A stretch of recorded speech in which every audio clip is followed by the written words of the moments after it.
दोस्तों, इंडिया हर साल 3 लाख करोड़ रुपए से ज्यादा रोड इंफ्रास्ट्रक्चर पर स्पेंड कर रहा है। फिर भी जैसे ही मॉनसून सीजन आता है, हमारी सिटीज इंफ्रास्ट्रक्चर फेलियर का एक लाइव एग्जाम्पल बन जाती है। और ये सिर्फ इनकन्वीनियंस नहीं है, ये प्रॉब्लम इकोनॉमी को वीक करती है, रोड सेफ्टी को कॉम्प्रोमाइज करती है, फ्यूल कंजम्पशन को बढ़ाती है, प्रोडक्टिविटी को स्लो करती है and most importantly public trust को डैमेज करती है। फरवरी 2026 में पार्लियामेंट में दिए गए ऑफिशियल गवर्नमेंट डेटा के अकॉर्डिंग लास्ट 5 इयर्स में पॉटहोल रिलेटेड एक्सीडेंट की वजह से 9,438 लोगों की जान गई है। और इन पॉटहोल्स का सबसे बड़ा इम्पैक्ट उत्तर प्रदेश पर पड़ा है।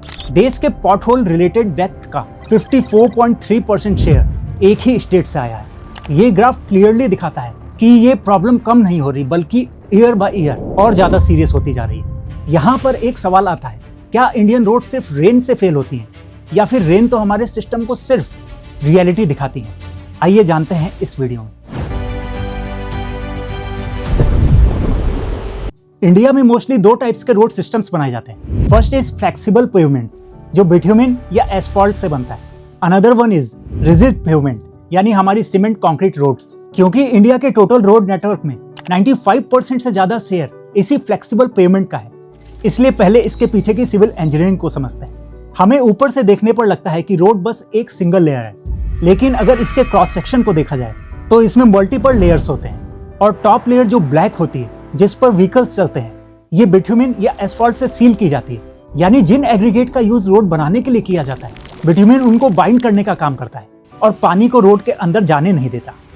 लेकिन जैसे ही मानसून की हैवी रेन स्टार्ट होती है, इस परफेक्ट दिखने वाली रोड सरफेस पर माइक्रोस्कोपिक क्रैक्स बनने लगते हैं। फिर रेन वाटर इन क्रैक्स के थ्रू इनफिल्ट्रेट होने लगता है, और रोड पर जब पानी कई दिनों तक जमा रहता है, तो जो सॉइल रोड को सपोर्ट करती है, उसकी लोड बियरिंग कैपेसिटी रिड्यूस हो जाती है। और जब इसके ऊपर कोई व्हीकल निकलता है, तो एक छोटा सा क्रैक पॉटहोल में कन्वर्ट हो जाता है, और ये पॉटहोल्स ही रोड को डैमेज करना स्टार्ट कर देते हैं।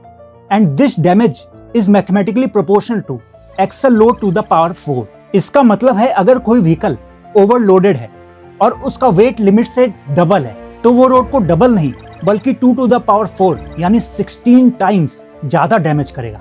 और इंडिया में स्ट्रक्चरल लोड लिमिट को ब्रेक करना एक नॉर्मल बात है। यही वजह है कि हमारी रोड्स की ड्यूरेबिलिटी ड्रेस्टिकली डाउन हो जाती है। लेकिन इस डैमेज का रूट कॉज वही है, माइक्रोस्कोपिक क्रैक। तो फिर सवाल आता है, ये क्रैक्स आखिर आते क्यों हैं? वेल, इसके लिए बिट्यूमेन के बिहेवियर को हमें समझना पड़ेगा।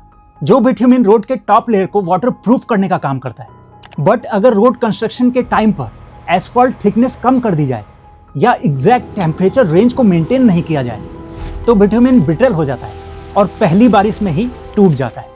वैसे ये मटेरियल वाली प्रॉब्लम थोड़ी मैनेजेबल हो सकती है अगर रोड पर पानी रुके ही ना, और इसके लिए ही रोड पर एक लेटरल स्लोप भी दिया जाता है, जिसे कैम्बर कहते हैं। बट कैम्बर का रोल होता है पानी को रोड के सरफेस पर ना रुकने दे और साइड के ड्रेन्स में भेज दे। लेकिन रियल प्रॉब्लम है कि हमारे सिटीज में रोड तो बन जाती है, पर उनके साइड के स्टॉर्म वाटर ड्रेन्स या तो ब्लॉक होते हैं या प्लास्टिक कचरे से भरे होते हैं।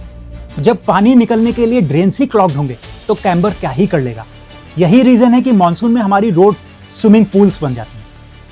दूसरी तरफ अगर रोड सही बन भी जाएं, तो electricity cables, gas pipelines, water pipelines, sewer lines, optical fibres के लिए हर डिपार्टमेंट अपनी जरूरत के हिसाब से नए बने रोड्स को कट कर देता है।